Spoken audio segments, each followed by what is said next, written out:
started out of Minneapolis. We got as far as Millbank. It was about 7 o'clock in the evening.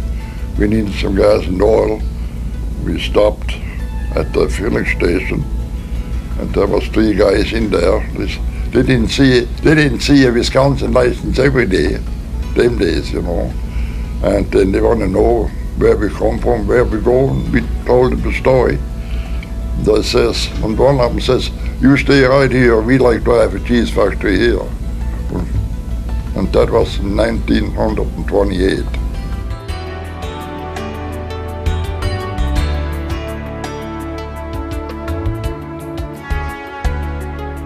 Years ago, you done everything by hand, Yeah. strength. Now we got machines for everything. We got computers and everything else, you name it, you know. The hard work is all taken out of it. Look at farming, it's the same way. Yeah. So that's I guess that's called that progress, you know. My dad left Switzerland in 1924, came over here. My mother came in 1928. They had gotten acquainted for 4 years, if you can believe they corresponded. I was born in '33, and my dad takes off with his wife and his one son and going back to the old country, back to Switzerland. And he had brought this brand new Plymouth, I think it was, and he drove that to New York City. And he left my mother and myself at a hotel right in the heart of Manhattan. He took the car down to the ship, I think it was one of the German liners, and put the car on board, and he couldn't remember what hotel he had left us in. He walked around New York City for half a day till he saw something look familiar, and he finally got in the right place. I can remember as a lad, probably approximately 3 years old, my father going back to the original plant in the evening for a number of reasons and going with him.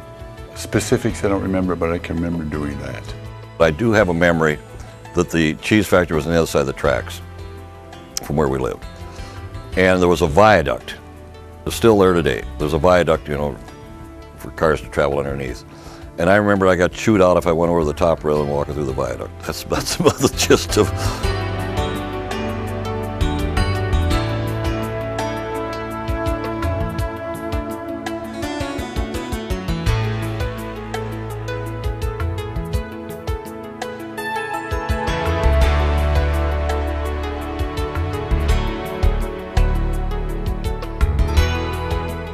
Working together and playing together. You know, our parents were all immigrants. I grew up without grandparents and aunts and uncles and cousins. But Max's parents were Uncle Alfred and Tante Trudy.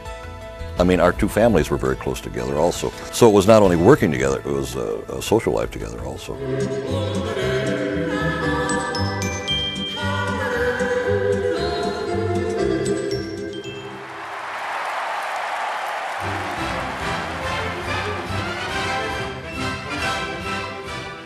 The presence here is growing. We've been very much a part of the community. We became very much part of the Millbank community. The Millbank community was very supportive and really good to us. A 2-family business is unique to begin with. It's even more unique to go to the 2nd generation, and it's very rare that it goes to the 3rd, in which we are now at that level. And a lot of pride, I guess, in looking back at the years, looking at our fathers and our career now, and then now seeing with the successors to our career paths who are charged with managing and operating Valley Queen and doing it well. I'm sure happy I made the choices, you know, like I told you, my dad kind of told me what to do most of the time, but in hindsight, after this length of time, I'm just very pleased with the way everything's worked out. There's a nice touch having to do with family, business, and friends, and I guess we have the benefit of all 3.